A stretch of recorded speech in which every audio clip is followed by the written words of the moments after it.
السلام علیکم، کیسے ہیں آپ سب؟ امید ہے خیریت سے ہوں گے۔ میں ایمان ساحل ایک نئی کہانی کے ساتھ آج کی کہانی شروع کرتے ہیں۔ ہماری آج کی سٹوری کا نام ہے جنزادہ۔ ٹرین ایک سنسان راستے سے فراٹے بھرتی جا رہی تھی۔ وہ چاروں دوست محمود، صابر، نادر اور رستم پہلی بار اکٹھے ٹرین میں ملتان سے لاہور کا سفر کر رہے تھے۔ رات کے 3 بج رہے تھے۔ ارد گرد بیٹھے اکا دکا لوگ سو رہے تھے یا سونے کی کوشش کر رہے تھے۔ محمود کھڑکی کے پاس والی سنگل سیٹ سے ٹیک لگائے آنکھیں موندے کھڑکی سے آنے والی تیز ہوا کے جھونکے اپنے اندر جذب کر رہا تھا، جبکہ باقی تینوں ہینڈ فری لگائے اپنے اپنے موبائل میں گم تھے کہ اچانک ایک جھٹکے سے ٹرین رک گئی۔ اس طرح اچانک ٹرین کے رکنے سے مسافر گرتے گرتے بچے۔ محمود نے بھی ہڑبڑا کر اپنی آنکھیں کھول دی۔ سب نے کھڑکی سے باہر جھانکنا شروع کر دیا۔ ابھی تو میاں چنو کا اسٹیشن گزرا ہے، اب کون سا اتنی جلدی اگلا اسٹیشن آ گیا؟ صابر نے کھڑکی سے باہر جھانکتے ہوئے کہا۔ یہ تو کوئی سنسان جگہ ہے، شاید کوئی مسئلہ ہو۔ رستم، ٹرین سے نیچے مت اترنا۔ صابر نے رستم کو دروازے کی جانب بڑھتے دیکھا تو پیچھے سے آواز لگائی۔ نہیں، یہی ہوں، رستم نے جوابی آواز لگائی اور دوسری جانب چلا گیا۔ اگلے 5 منٹ تک رستم واپس نہیں آیا تو صابر اسے دیکھنے ٹرین کے داخلی دروازے کی جانب بڑھا۔ بہت سے لوگ ٹرین سے نیچے اتر کر آگے دیکھنے کی کوشش کر رہے تھے، پر کسی کو کچھ سمجھ نہیں آ رہی تھی۔ اچانک اس ویرانے میں ٹرین کیوں رک گئی؟ محمود کے پیچھے صابر اور نادر بھی چلے آئے۔ کیا ہوا؟ کہاں گیا رستم؟ کہا بھی تھا ٹرین سے نیچے مت اترنا، پتہ نہیں اس لڑکے کو سکون کیوں نہیں۔ نادر نے جھنجھلاتے ہوئے ایک ہی سانس میں سب کہہ ڈالا۔ یہی ہوگا، جانا کہاں ہے اس نے؟ آؤ ذرا آگے جا کے دیکھتے ہیں۔ محمود نے ارد گرد ماحول پر نظر ڈالتے ہوئے کہا۔ اتنے میں ٹرین نے روانگی کے لیے وصل دیا تو سبھی اترنے والے لوگ فوراً واپس ٹرین پر چڑھنے لگے۔ رستم، کہاں ہو تم؟ تینوں دوستوں نے بیک وقت آواز لگائی۔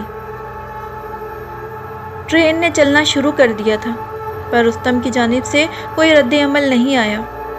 اب تینوں سخت پریشان دکھائی دیے اور مزید اونچی آواز سے رستم کو پکارنے لگے۔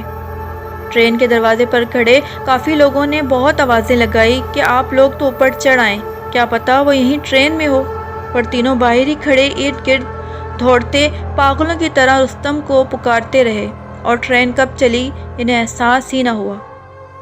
اب ہر جانب سناٹا تھا۔ اماوس کی رات تھی، ارد گرد کے درخت کسی بھیانک مخلوق کی مانند دکھائی دے رہے تھے،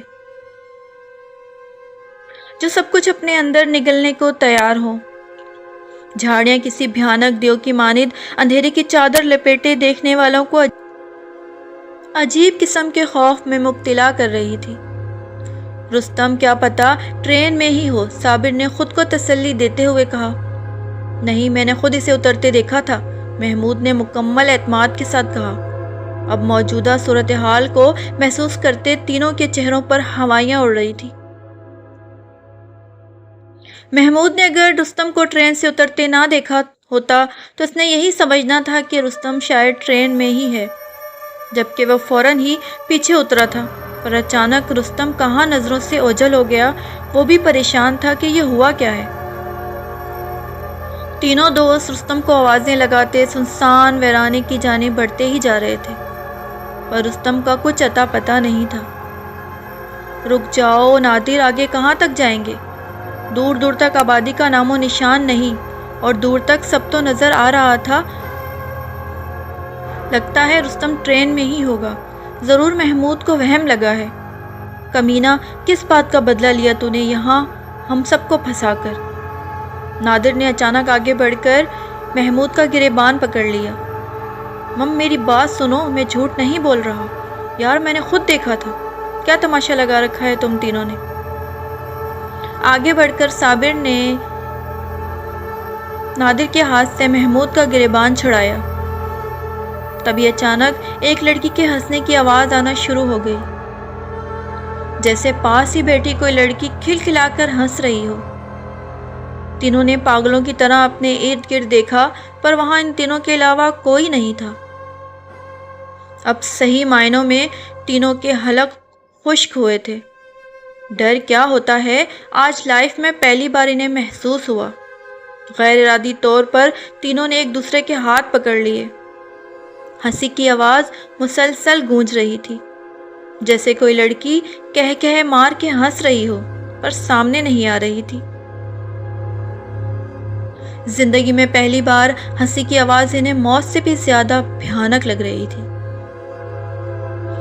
نادر نے تھوڑا بہادری کا مظاہرہ کرتے ہوئے دھیمی آواز میں پوچھا، دیکھو تم جو کوئی بھی ہو سامنے آؤ۔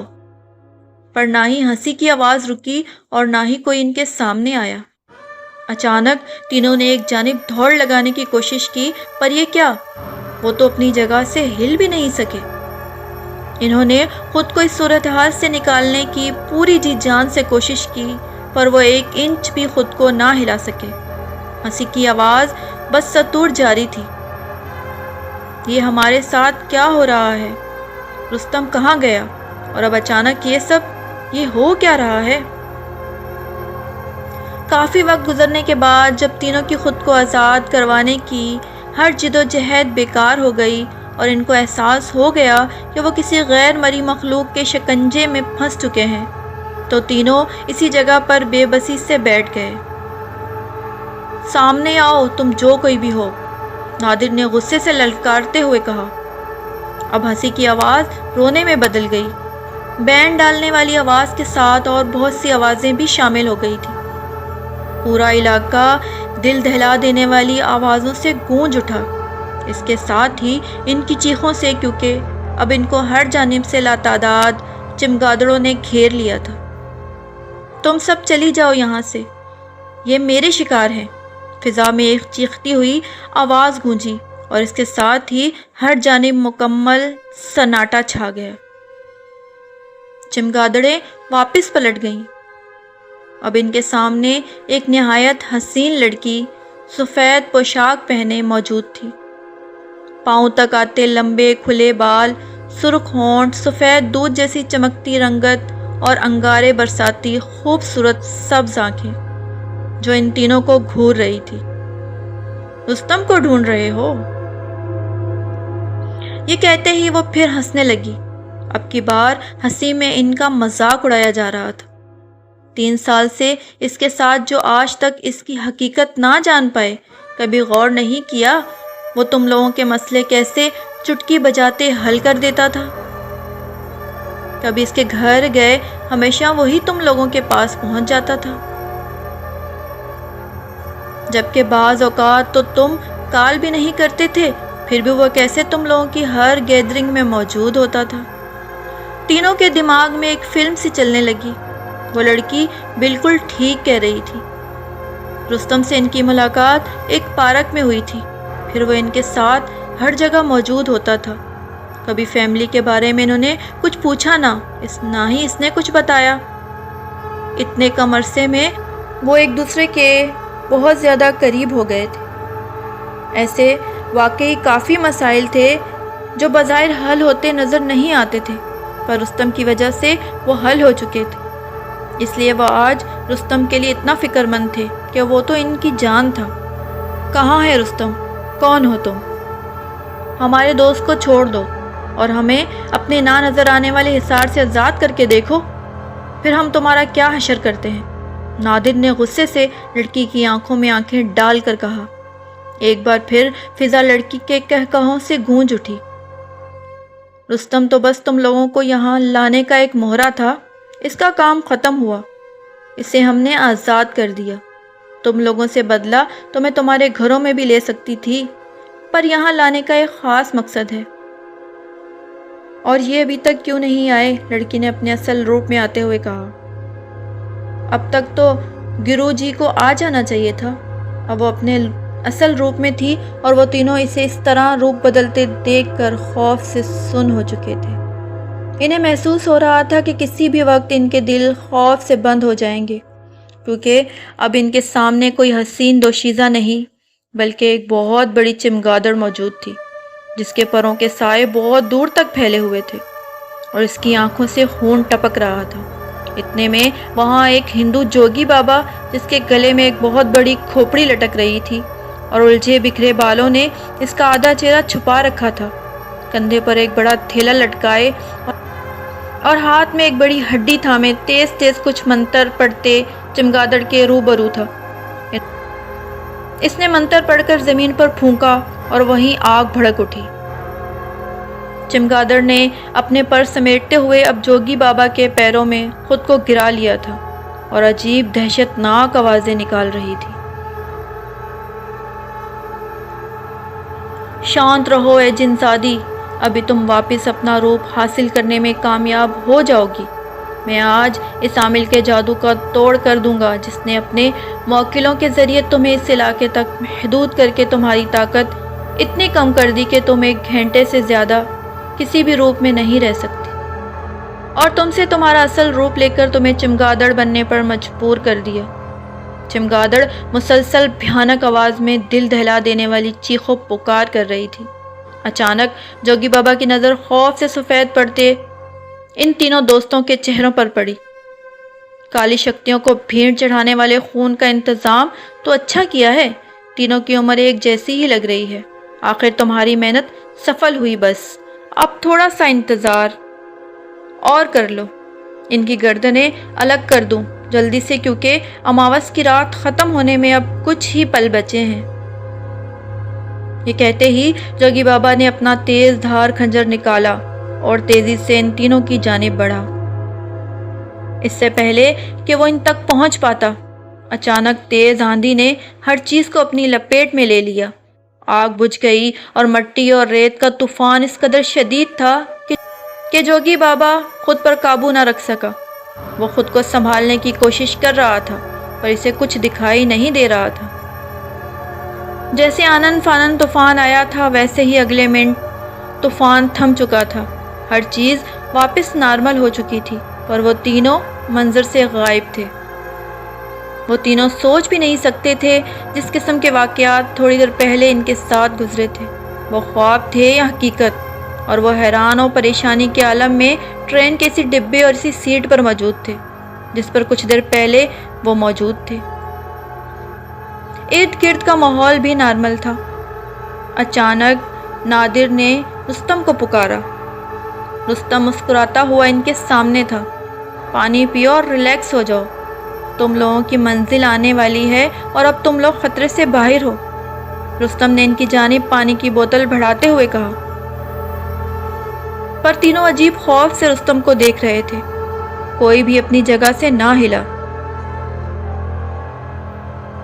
اوہ کمان یار، میں تم لوگوں کو بہادر سمجھتا تھا، تم لوگ تو بہت ہی بزدل اور ایمان کے کچے نکلے، مسلمان ہو اپنے رب کے کلام کا ہی سہارا لے لیتے۔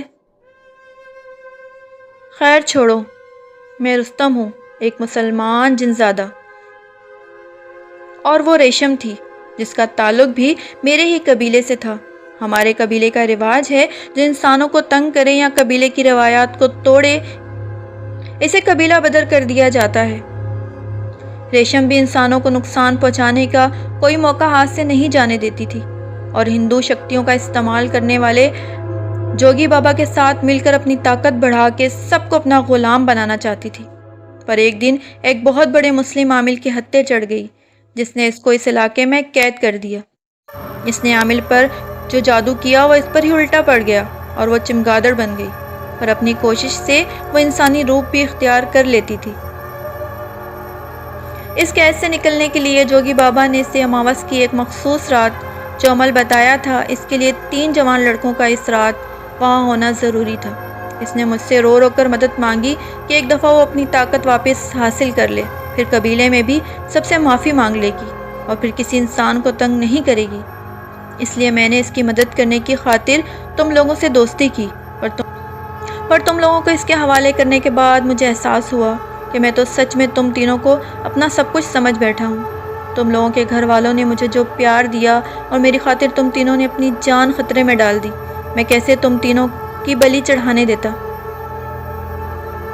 جہاں تک ریشم کی بات ہے، وہ خود ہی اپنی غلطیوں کی سزا بھگتے گی۔ میں تم لوگوں سے ملنے آتا رہوں گا، اب بس میرے جانے کا وقت ہو گیا ہے۔ یہ کہتے ہی رستم ان کو حیرت میں چھوڑ کر اسی وقت ہوا میں کہیں غائب ہو گیا۔ وہ تینوں منہ کھولے ایک ہی پوزیشن میں جانے کب تک بیٹھے رہے کہ ایک کلی نے انہیں ہلاتے ہوئے کہا، لاہور آ گیا ہے جوانوں، ساری ٹرین خالی ہو گئی ہے، اس سے آگے ٹرین نہیں جائے گی، تم تینوں کو کہاں جانا ہے؟ اور وہ مشینی انداز میں کندھے پر بیگ اٹھائے کسی بھیانک خواب کے زیر اثر مردہ قدموں سے ٹرین سے باہر آ رہے تھے۔ ہلکا ہلکا اجالا ہر جانب پھیلنا شروع ہو چکا تھا اور ان تینوں کا رخ قریبی مسجد کی جانب تھا۔ امید ہے آپ لوگوں کو آج کی سٹوری پسند آئی ہوگی۔ میرے چینل کو سبسکرائب کریں، اس ویڈیو کو لائک کریں اور کمنٹس کریں۔